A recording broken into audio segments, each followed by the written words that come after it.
Join us for a journey as we go back to the great civilizations of the past. Who were the people?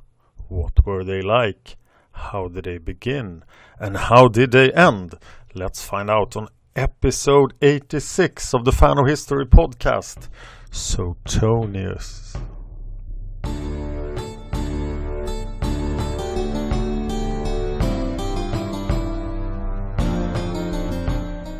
Hi, I'm Dan.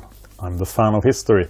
And with me today I have another Fan of History. It's David. Hi, David. Hello, hello. Hello. Yes, it's another Swedish co-host. So the amount of Swinglish will be terrible for your poor American ears. Noteworthy Swinglish. Yes.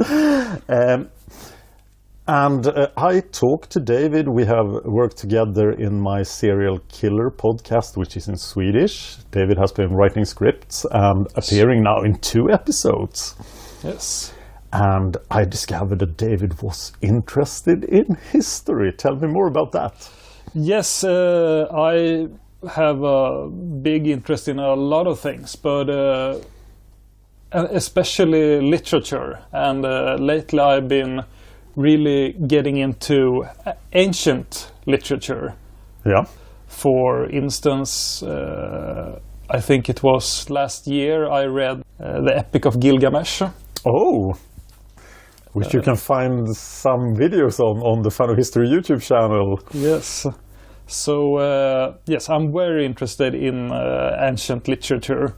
That's like my big history interest. I mean, there is so much that is history. Yes. But especially I'm interested in ancient history. And last year I read a course on Roman emperors at the Stockholm University. And there we focused on the literature of ancient Rome. Yeah. Especially the literature which is the basis for what we today know of the early Roman Empire. Yeah, the primary sources. Yes, exactly.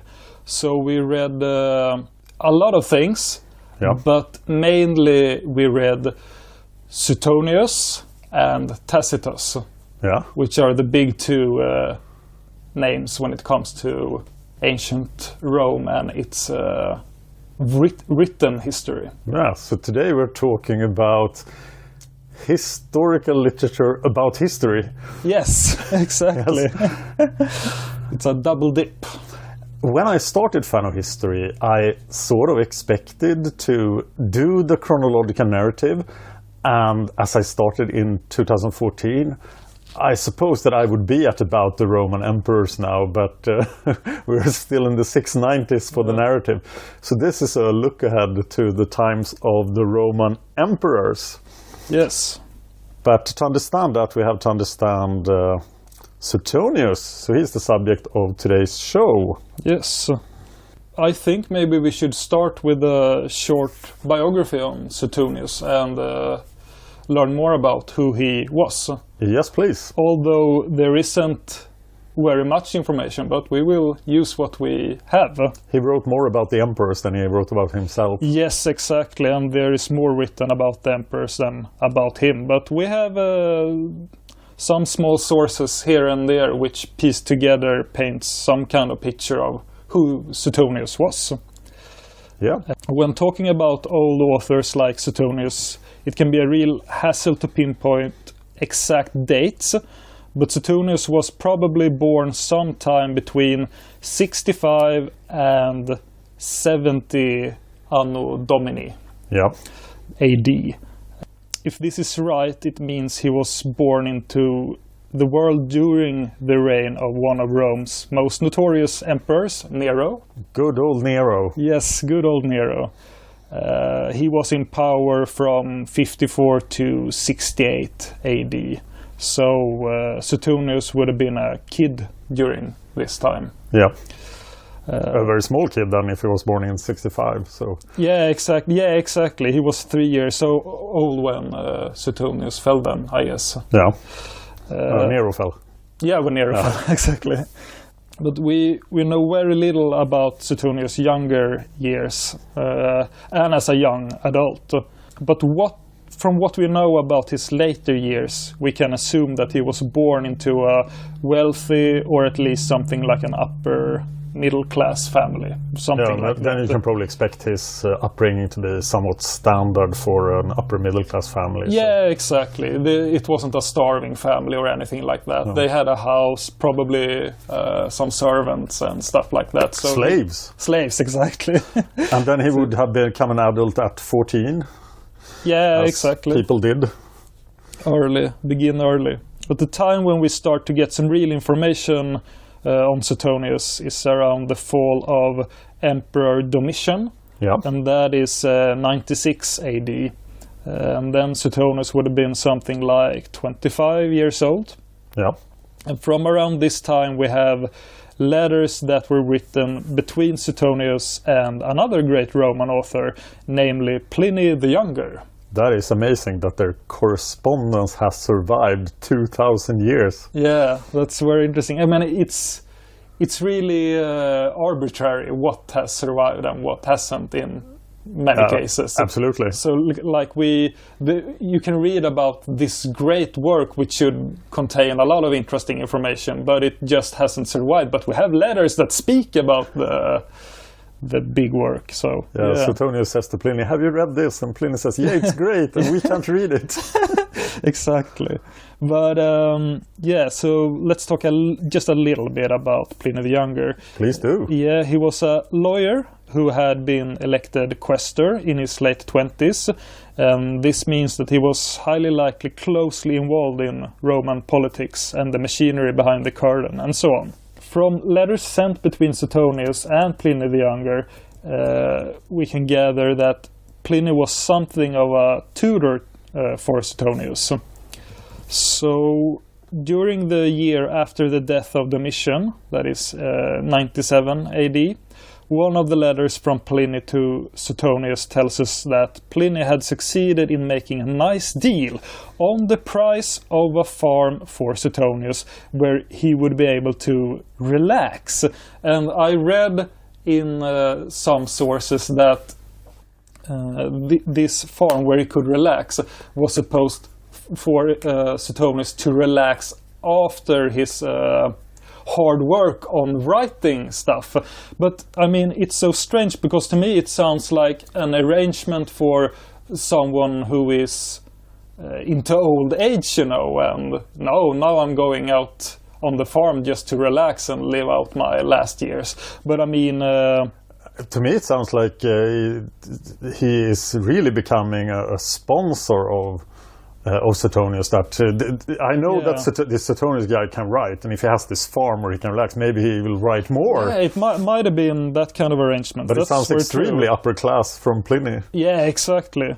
And when I did some research on this, I found out that Suetonius would have been like 25, 26 years old, something like that at this time. And yeah, Pliny the Younger fixed a farm for him. Yeah, but it seems like this kind of patron-client relationship, that I'm giving you this farm and now you are in my debt. Yeah, so you will be my client. Something like that. And then there is another Pliny letter from this time that talks about Suetonius working as a lawyer with direct instructions from Pliny on how to proceed with a specific case.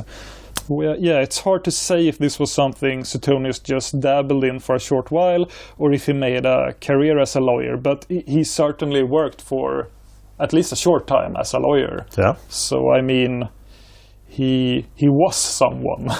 I think it was a very normal way of making a career in Rome, that lawyers become famous, that when you win cases. Yeah, they did, and there are a lot of old ancient Roman works that just tell the history of famous lawyers during Rome. And I think it's part of the nature of lawyering in ancient Rome, because the laws of Justinian are not in place. They were 500 years ago.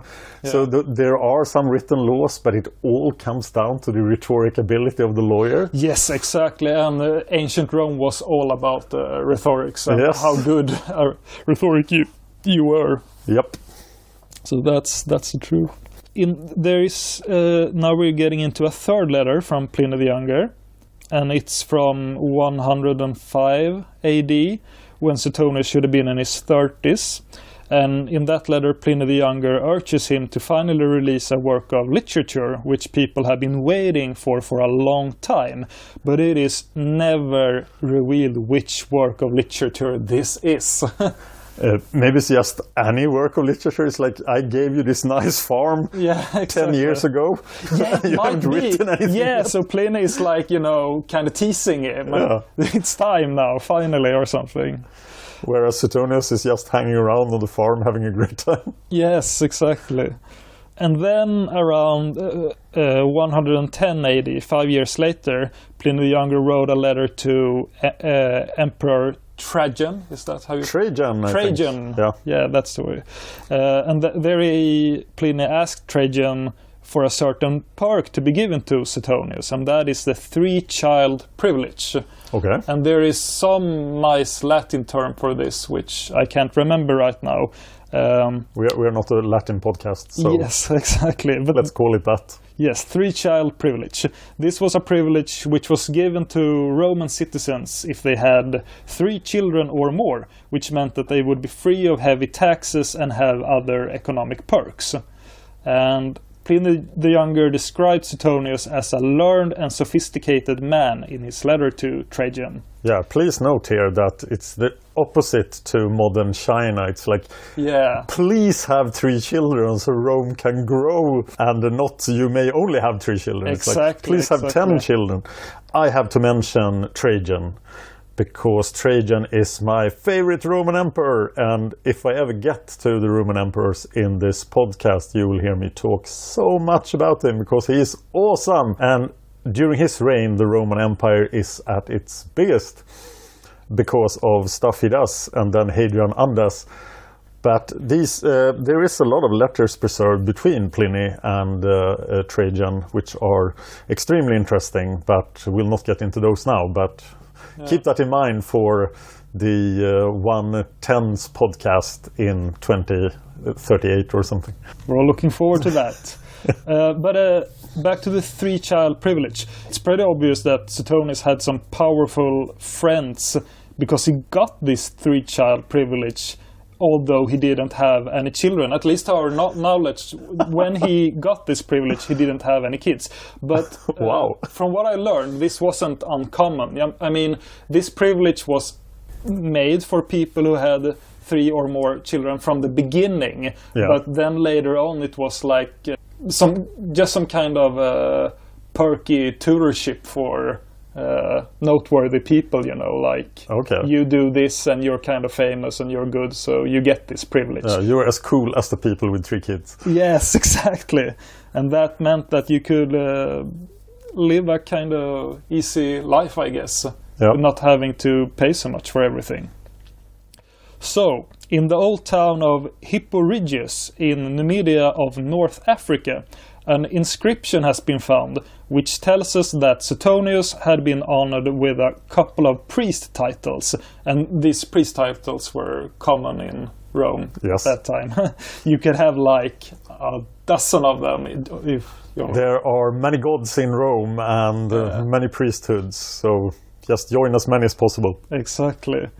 And beside these priest titles, according to this inscription in Numidia, Suetonius also had 3 important work titles, and one of them was Director of Imperial Archives. That sounds like a lot of work. Yeah, it does, but it's also interesting because it has been speculated that Suetonius' access to these archives, probably full of detailed information on all the emperors and their lives, is what made him able to write his most famous work, which without we wouldn't have a lot of information on the early Roman emperors. So I mean, in his leisure time he could just go through all these files, and learn lots of interesting things. Perfect. Yeah. Imagine here we have Suetonius, who has some promise as a writer. Pliny gave him a farm, and then 10 years later, you better write something. And he just got this new gig as director of the Imperial Archives. I'm going to write about emperors! Yes, exactly. It's like a match made in heaven, my work and this ambition. And thank you, Suetonius. Yeah, indeed. And yes, now we get to the work itself. Yeah, we get to the work itself, or at least we should mention it now. That work is called, in original Latin, De Vita Caesarum, or in English, The 12 Caesars, or as we call it in Swedish, this is just a little bonus info, Kejsarbiografier, which translates to Emperor Biographies. And this title has come under scrutiny since the work, The 12 Caesars, is about tells the history from Caesar to Domitian. Yeah. But in fact, Caesar is not counted as an emperor. No, but he's the Caesar, yes, right? Yes, he's the Caesar. Yeah. He started it all. But the 12 Caesars in English, that's a good title because it describes exactly what it is, because all of them had the name Caesar. Like good point. Yes. And the Latin title, De Vita Caesarum, translates to kind of the lives of the Caesars, which is also very telling. But we'll get back to that work later on. More about the writing of this book. During the reign of the emperor after Trajan, namely Emperor Hadrian, Suetonius is said to have worked as the emperor's secretary, which further tells us of his close connection to the Senate and the paperwork concerning the rule and political antics of the Roman Empire.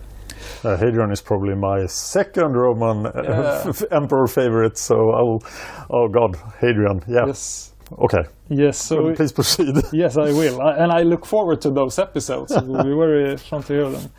So, from what we have learned about Suetonius' line of work and stuff, it seems like he was pretty into the inner workings of the Roman Empire, which I personally think gives merit to this book of his, The 12 Caesars, which has often been criticized for being sensationalist and outlandish and stuff like that. But since he probably had these great sources, the imperial archives, I think that is makes him trustworthy.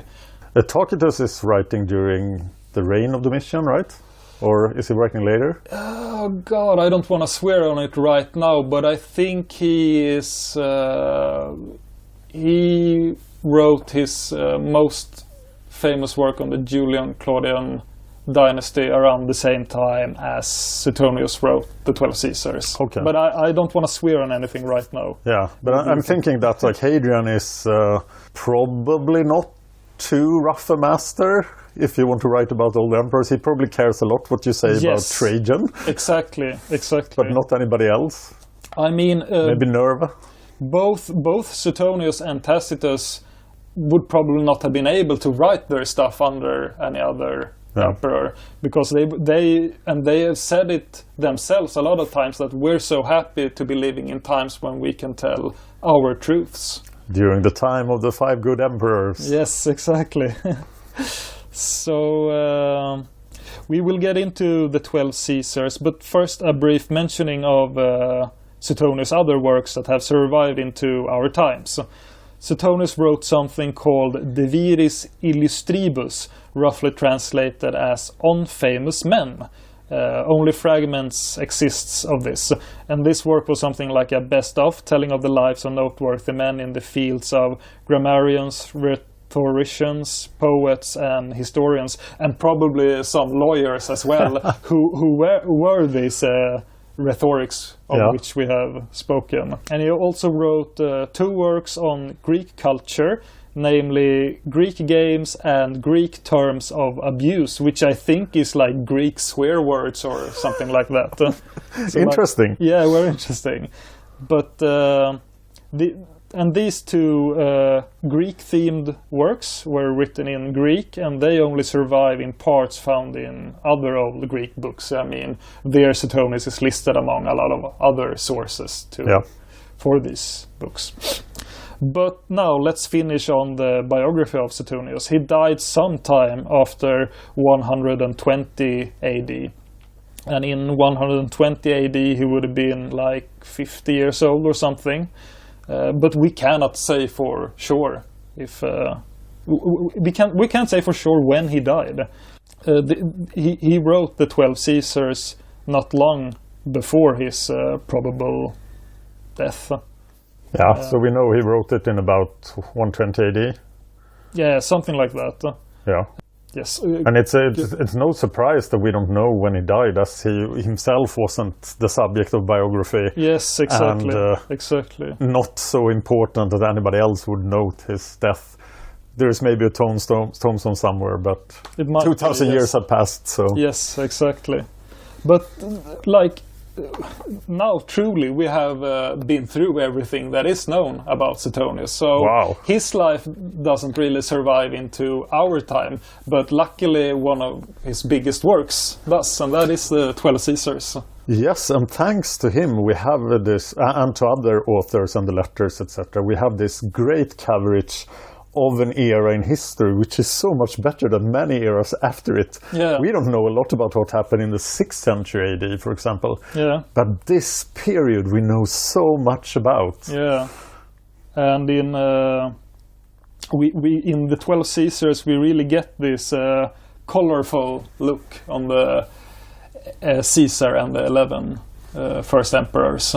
Yes, and this is a much different way of writing history than anything written earlier. Yes, indeed, and that is really important to point out, because sometimes Suetonius gets scrutinized when people think of him as an historian, but that wasn't his official title at all, or what he should have been read as, because he was a biographer and he writes as a biographer. Yeah. So that means colorful language, stuff that might not be historically important if you aren't into the religions of the ancient times and stuff like that. And of course he gets subjective many times in the book, but not in the way that you can understand his opinion. But I mean, he doesn't shy away from describing the bad sides of the emperors in a colorful way. And that goes for all of them. He has at least one bad thing to say about every single emperor in the book, the 12 Caesars. Which is the last emperor in the book? It's Domitian. Okay, so he doesn't cover Nerva and Trajan. Exactly. Yeah. It stops there. Yeah. But we could make a little walkthrough of the 12 people in the book. The first one is obviously Caesar. Yes. The one who started it all. Yeah. And then we have Augustus. Yeah. Or Octavianus. Or how do you pronounce it? Octavianus? Octavian, I think. Octavian is the English word, yes. Actually, I heard people made difference between Octavianus and Octavian. Yeah, but there is a difference. Because, Yeah, you know about it, yes. But Augustus, of course, is his most famous name. Yes, exactly. First among equals. Yes, indeed. And it's from him that we got the name for the 8th month of the year. Yeah, good old August. Yes, and before that, July is from Julius in Caesar's. Yes, and if Commodus had his way, all other months would be named Commodus. It is like, yeah, I heard about that. That's another story. And then, of course, after Augustus, we have Tiberius. Yes. Who I remember as kind of an unwilling emperor. Very unwilling. He had a very special mother. He did indeed. Who wanted him to be emperor. Yes. And maybe killed a lot of people to make it happen. Indeed, indeed. And after Tiberius, of course, we have Caligula, which is one of my favorite emperors. I don't know about all of them, but he is easily one of the most interesting to me. And definitely one of the most craziest emperors. One of the craziest, one of the most cruel. When it comes to the information we have about all the emperors, Suetonius is very important because, like everything we know about Caligula today is based on what is found in the 12 Caesars. There is very little information on him elsewhere. And that's different from the other emperors, right? Because we have other sources for most of the other 12. Yes, indeed we do. And like in the case of Caesar, he wrote an autobiography, which we can gain a lot from, yes. Especially when it comes to his conquering and stuff like that. But then, of course, after Caligula, we have his uncle, I believe, Claudius. Yes. And after Claudius, we have Nero. And after Nero, is it... No, it's not. Galba. Otho. Vitellius. Yes, Vitellius. And Vespasian. Yes. The year of the 4 emperors. And after Vespasian, we have... Titus. Titus. Yes. Yeah. And then we end on Domitian. All right. So maybe I could speak some on the construction and structure of the 12 Caesars, how it is written and please do. What it contains. So Suetonius has a lot of themes which are recurring in all the chapters on the different emperors in the 12 Caesars. There are some things that he always comes back to, and that's all the different omens that preceded their status as emperor, and also about a lot of omens that they themselves saw during their reign, and like things they were paranoid about. There are some really funny anecdotes on the real extreme things the emperors were prepared to do just to avoid certain things that they believed would cause them harm, you know, like superstitious stuff. Oh, give me an example. An example, well, if I'm not mistaken, I think Caligula was very afraid of the lightning, the thunder and lightning. Okay. So he like hid inside his palace when it was bad weather outside. Yeah. Because he, like many others, of course, thought that were the gods who were after him. And he's not the only one of the 12 Caesars in the books afraid of thunder and lightning. I think Augustus was as well very afraid of thunder and lightning. So stuff like that is recurring. He goes through omens on all of them. And he also has very detailed descriptions of how they looked. And that is also in all of the chapters. Like he describes if they had big eyes or small eyes, if they were tall or short, and so on. And I mean, when... I guess he did the best from the sources he had, instead of just looking at the, you know, glorifying statues which portray these emperors. But I mean, when you read something like the description of Claudius' appearance, it's like very mean. He's described like something of a hunchbacked freak. Maybe that's also why he survived the reign of Caligula. Yes, it might be, because he was no threat to the guy. Something like that. And Suetonius also goes into the character traits of all the emperors. I mean, he's not afraid to be subjective in that way if he says that one emperor might be a good listener or something like that, or this emperor has bad bedside manners or something like that. So he does some kind of psychological analysis of their characters. Interesting. Yes, it's very interesting. So what more can be said about the structure of the work? Well, all the chapters end on the emperors, the death of the emperors, how they died, and some of the chapters might have some little extra information on, the aftermath, especially in the case of Nero, when you can read a lot about the famous doppelgangers that appeared after Nero's death. And the common belief that Nero wasn't dead, because there were so many people showing up claiming that they were Nero to gain advantages like his heritage or something like that, or just seems like a dangerous con to run. Yeah, really. I mean, I have a hard time imagining how that would even work, like just going into town. Hello, I'm Nero. Will you buy me a beer? Something like that. But yeah, what another thing I can say about the structure is that the chapters which begin the 12 Caesars, the first chapter, of course, about Caesar, and the other about Augustus, those are the two longest chapters. Of course. And the only thing, and that is, it might sound like, but in fact it is kind of fantastic, that the only thing that is missing from the 12 Caesars, the original text, is the beginning of the chapter on Caesar. Other than that, it's totally complete. So when does it start? Yeah, the story of Caesar. Yeah, I'm not sure, but what is missing is like some parts of his childhood. I believe that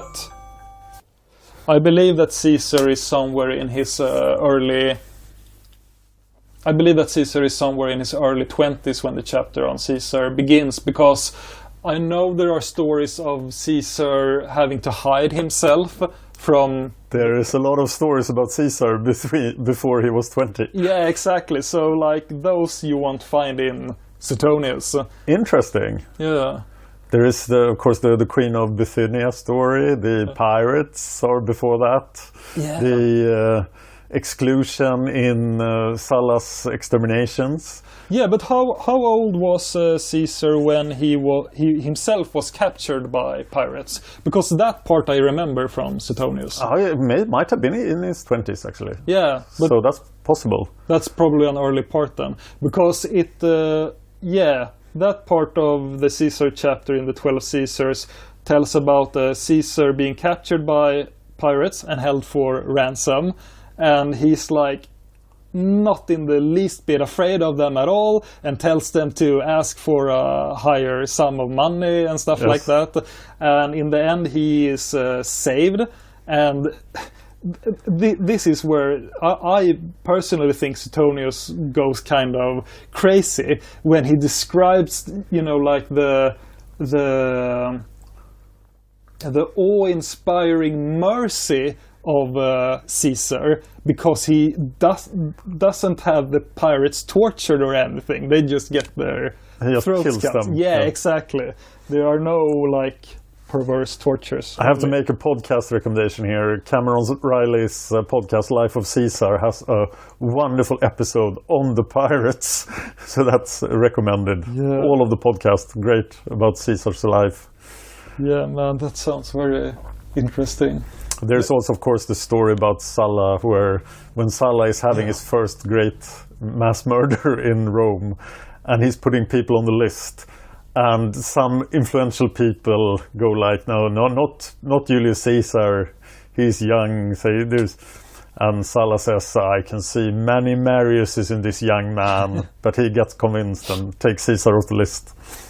Yeah. And he also gets that crazy high priest. Yeah, right. When he becomes the the term slips away. When he becomes the high priest of all Rome. Yeah, I can't remember it either. But how many episodes? Pontifex Maximus. Pontifex Maximus. Yeah. How many episodes are there on Caesar? I think there is about 80 or so. Forgive me, Cameron, if I say the wrong number. Interested people can indulge. Yes. Yeah, so the first two chapters, Caesar and Augustus, are the two longest chapters in the 12 Caesars. And it has been speculated that these are the longest chapters because when Suetonius wrote them, that was when he was working as the director of the Imperial Archives. But he had to quit sometime. I don't think it's specified exactly when he had to quit, but he and some other staff members were sacked.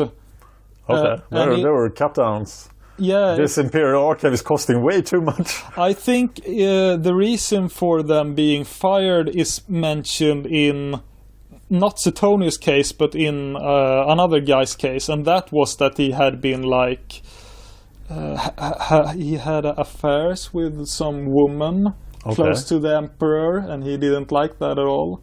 And so like Suetonius was probably grouped in with a lot of other people, and they just had to go. I mean, they weren't, like executed or anything, but they had to leave their posts.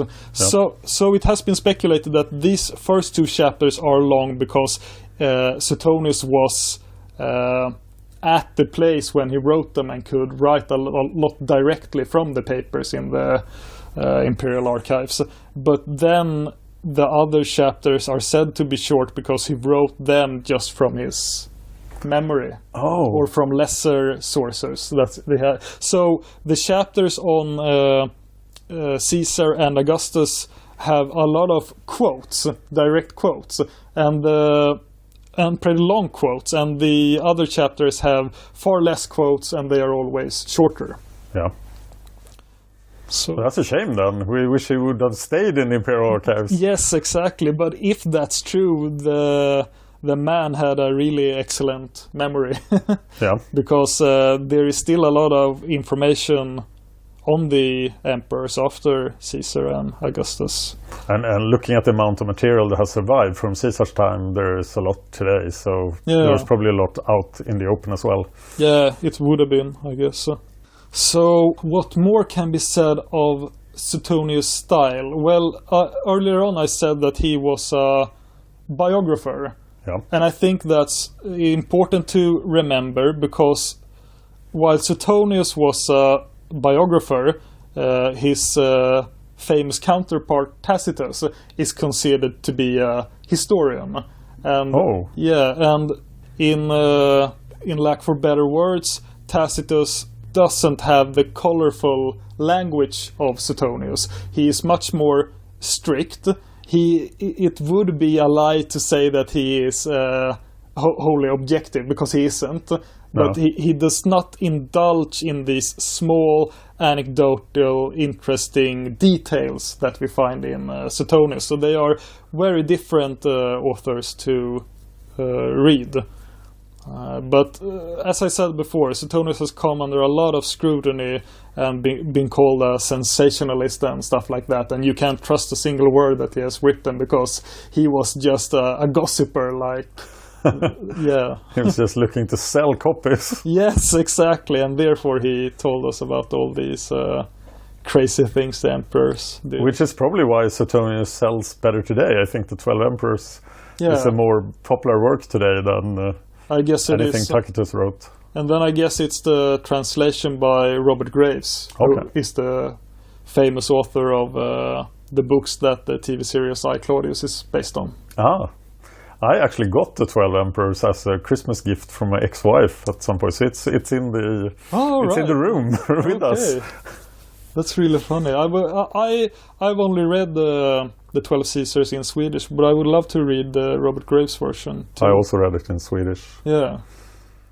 No idea who translated it. I guess there have been... I hope it was translated directly from Latin into Swedish. Yes, exactly. That's always what you hope for. In this case, the edition I have read of the 12 Caesars is translated by Ingemar Lagerström. And the biography we had now on Suetonius, I based on a lot of stuff that Ingemar Lagerström has written. Thank you, Ingmar. Yes, thank you, Ingmar. You've done a great work. And Ingmar has also translated Historia Augusta, which is another old source on the emperors that followed the first 12 Caesars. Yes. You can cut that out if he shouldn't be the translator of that, but I think he is. You tell me later. Yes, exactly. So yeah, I would say that the 12 Caesars is a great read for anyone interested in history or just ancient literature overall. I mean, it's for me in Swedish, it wasn't a hard read at all, and not a boring moment, you know. No, it's a great book, actually. Yes, it really is. And if you don't know anything about the early Roman history of the emperors, then this is the book you should read. Absolutely. It is such a good read. And yeah, I could speak about the 12 Caesars all day. There is so much. Go on. Let's talk about each of the Caesars. Yes, maybe we should. So the one thing I remember most from the first chapter in the book about Caesar is a very colorful dream that Caesar should have had. Okay. Which he went with to a medium just to like, please explain this to me, because I woke up in cold sweat and I don't know what it's about at all. Yeah. And it was a wet dream in which Caesar had sex with his mother. Okay. And the medium, of course, read this as something very, very good, because the mother is like a symbol for the world. And Caesar is making love to the world. It says something of him conquering the whole world. So the medium made him feel really big, I guess, and ready for action. Suetonius also speaks of Caesar's epilepsy, which I think most history buffs know of today, but I think it's a fact that hasn't always been mentioned in all texts about Caesar, and especially not in his own autobiography, where he is only the big conqueror and a perfect human being with no bad sides at all. Yeah, he's very different from the other emperors coming after him in that so much of Caesar's own work survives. Yeah. And even was used in schools to learn Latin for a long time. Yeah, indeed. I haven't read the autobiography myself, but I would very much love to read it. I think it's a very interesting read, because even if it doesn't tell, and this is from what I've learned when I read the course on Roman emperors last year, even though Caesar's autobiography doesn't mention his bad sides, it is still kind of careful to not use a too colorful language to describe his victories and stuff like that, because Caesar was concerned that no one should read this as propaganda, even though it was, but he wanted it to be like, oh, someone can take this for an objective text that told the truth. But of course, we know better today than to read it word for word and think that, all of this is true, you know. As I said before, Suetonius has something bad to say about each of the emperors. I mean, there is not one perfect emperor. They all had their... I mean, at least for us modern readers, they all had some cruel side to them.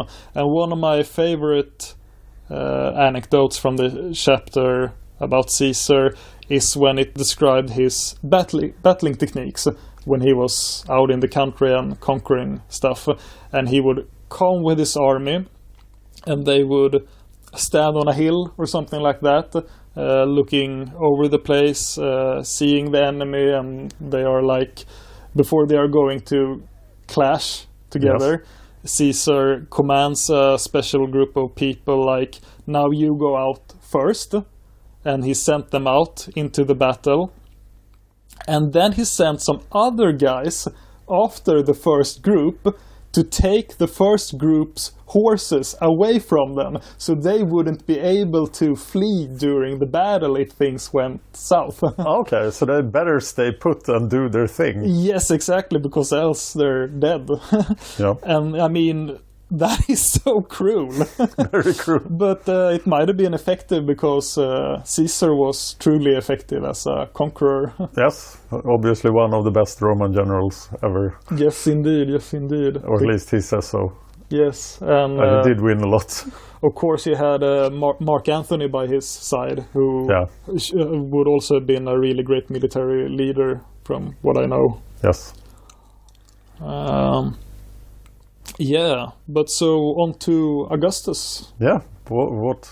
There's a lot about Augustus. So. Yes, what can we say about him? So, like, he was... Historically, he is one of the most... I mean, in fact, he is the first emperor. And if you read Suetonius, you really get the feeling that he was beloved. And I really believe that he was. Yes. Because, as you said before, when we talked about him, he was kind of soft and kind of careful, maybe. Yeah. Probably because he was the first emperor, and he knew that Julius Caesar was murdered because indeed he wasn't humble enough. Exactly. So he learned from the best. Yeah, you can say. And to understand Augustus, I think you have to understand the Roman Revolution, the 100 years that came before, that this extremely long period of civil unrest where the Republic is unraveling. And Julius Caesar is still a child of the Republic. And he's still living in this old world. And Augustus sort of creates a new world and gets to live as long as he does. Yes, which is a surprise to a lot of people, as he was so sickly. Yes, exactly. But he creates this stable world where suddenly there is Pax Romana. Indeed. And I mean... Pax Romana has been criticized for not being a true peace, but like there is peace if you don't try anything, like peace under threat or whatever. Is Suetonius mentioning the Temple of Janus and the doors of the Temple of Janus? I can't remember that he does, but I know about those doors. Augustus is trying to close the doors to the Temple of Janus all the time, because when the doors are closed, there's peace. Yes. And then something happens. Like, God damn those doors. Yeah, that's really... But whenever he closes them, he makes a lot of fuss about it. I closed the doors of the Temple of Janus. But, the impression I get is that when you read about laws that Augustus implemented, he seems kind of sound and intelligent, and he wanted to make things better for the people, or he might have done it for selfish reasons or out of being scared for what could happen to him. But I mean, he was all in all kind of nice, but as I said, there are always some details of the cruelty you could find in the emperors.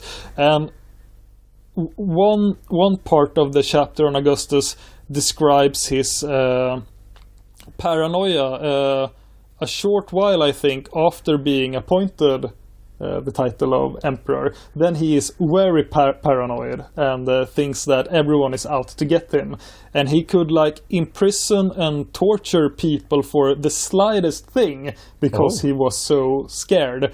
And there is this one very scary detail when one man, which I don't remember the name of, is arrested and imprisoned, and Augustus is sure of his guilt. He knows that he was in some kind of conspiracy to murder Augustus so someone else could take his place and stuff like that. And it is said in Suetonius' chapter that Augustus personally, with his own hands, claws out the eyes of this poor guy. Okay. And then he is killed. And I mean, so much for the beloved emperor. I mean, it's like... yeah. One thing that always impressed me about Augustus is the amount of people involved in running the Roman Empire. Yeah. Because we have this, if you look at the empire of the late 3rd century AD, when the stabilizes after the crisis of the 3rd century, you have this enormous machine running the empire. Yeah. Whereas Augustus sort of runs it pretty much by having everyone's goodwill and being everybody's friend, and people are just doing the right thing because... So the amount of bureaucrats and people involved in running the empire, of course, he relies on the Republic, but it's still such a the Principate compared to the Dominate. Yeah, it must have been.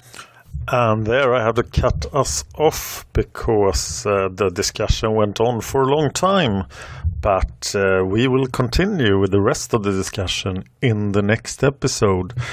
Meanwhile, you can go to YouTube and subscribe to the Fan of History YouTube channel. You can go to Facebook and like the Fan of History Facebook page. And if you really like us to do episodes every other week again, please support us on Patreon, patreon.com/fanofhistory. I would really much like that. There is another co-host in the making, and that will be the episode after the next one, because David will continue to talk about Suetonius for the next episode. Thank you for listening.